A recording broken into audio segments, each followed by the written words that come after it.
O julgamento começa em Gênesis 3:8, vai até o versículo 19.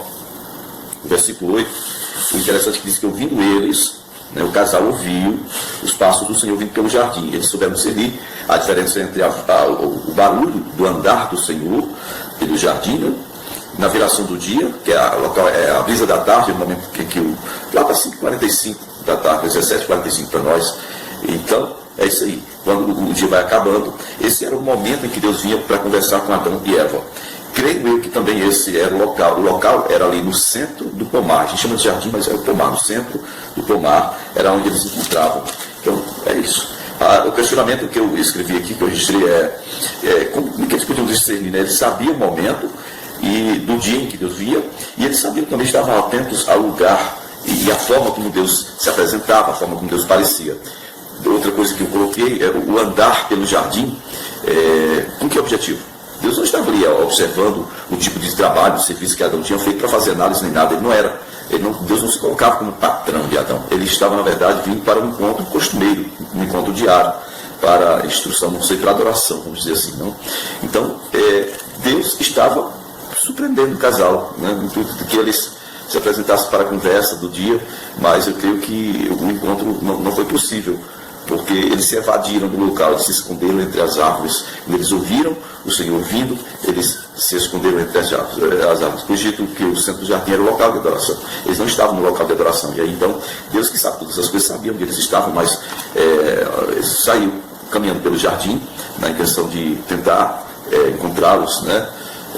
É isso. Eu também acho o seguinte, que a queda do casal, começou com um questionamento de Satanás com Eva, creio firmemente que Eva, ela chegou, ela não tinha uma má intenção. Ela foi àquele local, né, no centro do jardim, local de adoração. Eu creio que ela foi com boa intenção. Eu acho que ela queria, não sei se organizar o local, não sei se talvez se antecipar, ela queria mais de Deus, conhecer mais de Deus. A gente pode cogitar um bocado de coisa aqui, né? A gente sabe que ela esteve lá antes no local, antes do horário, ela esteve no local da adoração antes do horário, né? E então, ela não tinha má intenção, mas acabou que o diabo se aproveitou da boa intenção dela. Ela foi movida a buscar o Senhor, mas no momento errado, no local errado, no local certo, no momento errado. Então, nós sabemos que as mulheres sentem muito mais necessidade do que os homens de buscar o Senhor, não é verdade? Elas são mais sensíveis e propensas ao envolvimento com coisas espirituais, no relacionamento com Deus. Eu creio que Satanás se aproveitou disso aí, porque nós temos essa necessidade, e então nós colocamos, às vezes, a nossa expectativa no local da adoração e não no Deus que deve ser adorado no local da adoração, entendeu? Eu acho que essa, inclusive, foi a brecha que Satanás achou, né? E aí, quando eles se viram, né, caídos do nível em que eles viviam, então eles se esconderam. Aí parece a primeira vez aqui, no versículo 8, né, parte B, se esconderam da presença do Senhor. Alguém pode se esconder da presença do Senhor? Alguém pode se esconder? Responda para você mesmo. Há duas coisas distintas que nós vemos nessa narrativa. A primeira coisa é que Deus é onipotente, onisciente, Ele é onipresente. Ele está em todo lugar, Ele sabe todas as coisas. Então, esconder-se da presença do Senhor inspira uma ideia de matar um compromisso. E não, na verdade, se esconder mesmo, porque Ele sabe, todo mundo sabe que é impossível se esconder de Deus. É um local e era uma agenda diária. Então, entre as árvores do jardim, está aqui fazendo diferença, veja o reforço da minha tese aqui. Né? Entre as árvores do jardim é diferente do local do centro do jardim. Né? Há uma clara diferença aí, no meio do jardim para as árvores do jardim. Agora, imagine se você tem uma mata virgem, né? Onde tem um pomar no meio, e no centro desse pomar é o local da comunhão entre Deus e o homem. Eu creio que as duas árvores ali no meio do jardim, elas eram diferentes, um pouco diferentes das outras, e elas se tornaram referência do local da adoração diária. Ali era o local da adoração. Eu presumo que Eva chegou mais cedo no local e ficou sozinha, embora Adão estivesse por perto, ele não estava lá com ela. Talvez tenha acontecido que o casal, eles não sei, começaram a ser um pouco religiosos no sentido de organizar as coisas para Deus. Na verdade, Deus não queria um local organizado. Deus quer a nossa vida organizada. Né? O local que Deus quer no caso, o lugar de comunhão conosco. Amém? E eu creio também que essa questão das árvores, do inimigo usar a cobra e falando ali de uma árvore, possa ter alguma relação com os costumes dos povos, né? A adoração às árvores, a adoração, uma das mais antigas, né? Quase tão antiga quanto a adoração ao sol. A adoração às árvores hoje, os estudos mostram que é uma dos cultos mais antigos, né? Nós sabemos que existem crenças, né, diversas, né, nessa área aí. Por exemplo, na mitologia grega e romana, não sei, Apolo está ligado a louro, Hades ao pinheiro, Atenas ao pé da árvore, a oliveira, Osíris aparece junto com o cedro, Júpiter ele está relacionado ao grande carvalho de Odin, na Grécia e Roma. Né? Nós sabemos que heróis e deuses magicamente eram transformados em árvores para, vamos dizer assim, pagar penas impostas pelos deuses, né, do panteão. Alguns afirmam também que Buda, por exemplo, ele encarnou, foi reencarnando, até chegar a encarnar em árvore. Para nós é meio esquisito, mas existe essa crença aí. O gênio, por exemplo, o gênio da antiga Arábia, né, o gênio da lâmpada, vamos dizer assim, ele vivia dentro de uma árvore e tinha poder de mudar as formas das árvores onde ele habitava. Né. Outro caso que na Alemanha e na Escandinávia, mulheres selvagens habitavam em algumas espécies de árvores da floresta.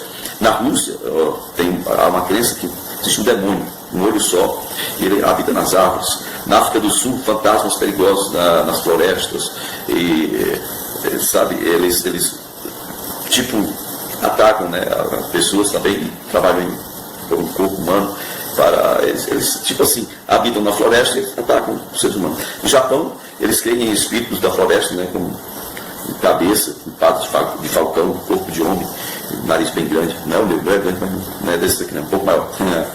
Então, no Antigo Egito e Pérsia, vários deuses e deusas habitavam em forma de árvores. Eles habitavam em árvores e assumiam forma de árvore, né? Sicômoro sagrado. Na Grécia existe um costume de falar 3 ninfas ligadas às árvores, árvores específicas. A questão é que se matassem as árvores, elas morriam. Se ferissem as árvores, elas se feriam. E eu creio que havia algum tipo de retaliação quanto a isso. Né? Principalmente na África, toda a África, nós temos muitos esses costumes. Né? Eles são habitados por Deus, as árvores são habitadas por Deus, por espíritos, né? Então, esses espíritos que estão no sol, na chuva, fazem as sementes crescerem e trazem a bênção da fertilidade para as mulheres. Né?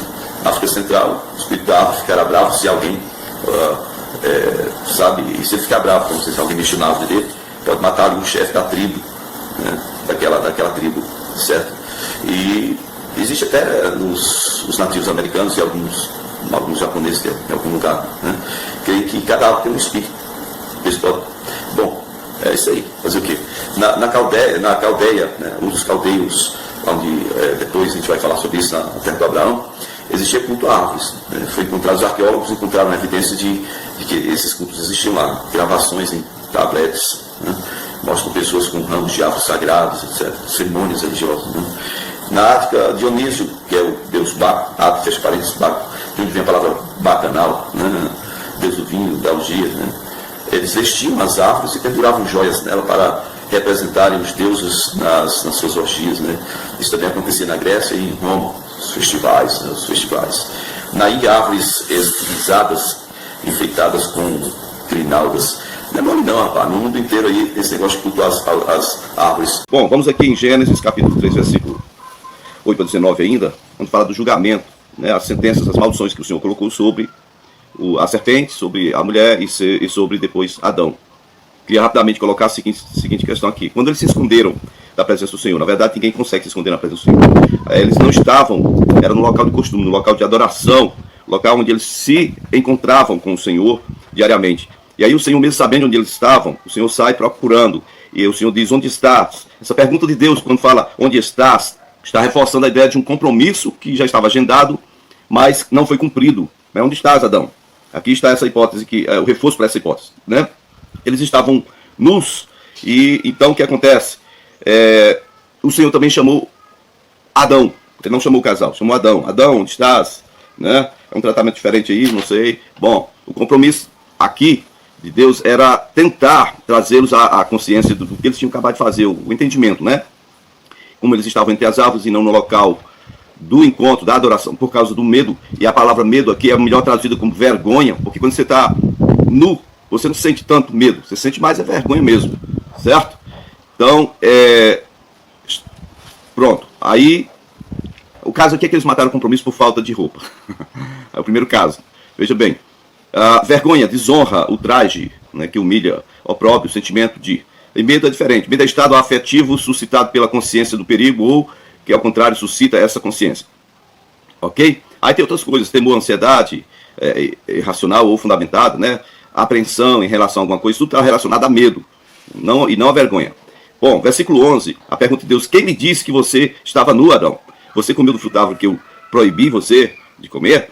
Aí, então aqui, Deus já tinha encontrado Adão, e Deus tenta arrancar dele uma confissão de culpa, né, pela transgressão feita. Porém, ele, Adão, ele não sente necessidade de confessar sua culpa, de confessar o seu pecado. Ele foge, ele se esquiva, não só da presença de Deus, mas do argumento de Deus. Agora ele foge ao argumento de Deus. Pronto. Transgressão. Ele cometeu a transgressão. Transgressão é ato ou efeito de transgredir, violação, ou não cumprimento de uma lei, ou de uma ordem, de um regulamento. Isso é transgressão. É diferente de culpa. Culpa é o seguinte: é a responsabilidade por um dano, por um mal, por um desastre causado a outro, né? Culpa também pode ser um ato ou omissão responsável ou criminosa, falta voluntária, delito, crime. E arrependimento. Arrependimento é a ação de mudar de posição ou de comportamento em relação ao que já aconteceu, né? Então, o que acontece é que Adão agora tenta dividir a responsabilidade dele com duas pessoas. As duas únicas pessoas com que ele se relacionava, que é Deus e a mulher dele.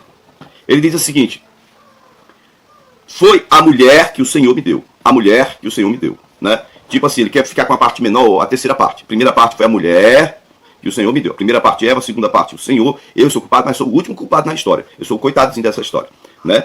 Então, em outras palavras, ele está dizendo que se Deus não tivesse feito a mulher, não teria acontecido isso, né? Ele tenta se firmar em sua justiça própria. E isso é cruel, isso é ruim. Então, o ser mais lindo que Deus, mais maravilhoso que Deus criou para Adão também, agora ele está dizendo aqui que foi a causa da queda, da vergonha, da transgressão que ele cometeu. Tá certo? Então, ele poderia ter falado só a parte final: sim, eu comi. Pode me punir porque eu comi. E, na verdade, a punição já tinha sido determinada, seria a morte, né? E aí, a segunda parte da pergunta de Deus, né? Deus vem e pergunta a Eva: o que foi que você fez? Ela, da mesma forma, agora seguindo os mesmos argumentos de Adão, ela diz: a serpente, ela me enganou e eu comi. Enganar é induzir ao erro, fazer cair em erro, iludir, burlar, lograr, trair alguém, confundir alguém ou provocar equívoco. Agora questione-se bem: como a serpente enganou Eva? O diabo aqui no caso, né? Ele usou mentiras ou simplesmente sofismas? Reveja a conversa, você vai entender o que foi que aconteceu ali, tá certo? Sofisma é um argumento ardiloso, aparentemente correto, que pretende induzir ao erro, né? Enganar ou silenciar o oponente. Sofismar é exatamente isso: é ocultar a verdade sobre algo, usando argumentos falsos. Mentir é outra coisa. É parecido, mas é outra coisa. Mentiu aqui tem, quer dizer, embaiu, enganou, engazupou, iludiu, ludibriou. Tem uma diferençazinha aí. Afirmou aquilo que se sabe ser falso, ou negou aquilo que se sabe ser verdadeiro. Isso é mentira. No versículo 13, nós sabemos que hoje as pessoas dão as mesmas respostas, as mesmíssimas respostas, quando são confrontadas com suas transgressões, né? Vamos colocar aqui um exemplo rapidinho.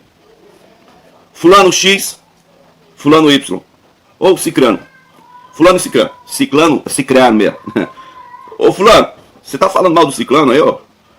Aí o fulano vai e diz assim: sim, mas eu quero deixar bem claro. A primeira coisa que eu quero que você entenda é que tudo que o ciclano faz é falar mal dos outros, inclusive de você. Então por que você está defendendo ele aqui? Eu só falo mal dele porque ele já fala mal dos outros. Quer dizer, eu tento justificar meu pecado, minha transgressão, meu erro, minha decadência moral, afirmando que outras pessoas já cometem o mesmo erro e são dignas da mesma punição. Em outros casos, alguém chega para uma outra pessoa e diz: ó, você me traiu, criatura, você me traiu. Aí as respostas são: não, na verdade eu estava num estado de embriaguez terrível, não sabia o que estava fazendo. Ou, na verdade eu estava muito mal, porque eu soube que você me traiu primeiro, por isso eu te traí. E outra resposta que geralmente a gente escuta, né? Na verdade eu me equivoquei com falsas informações. Mas no total, no geral, é isso aí. As nossas respostas são as mesmíssimas.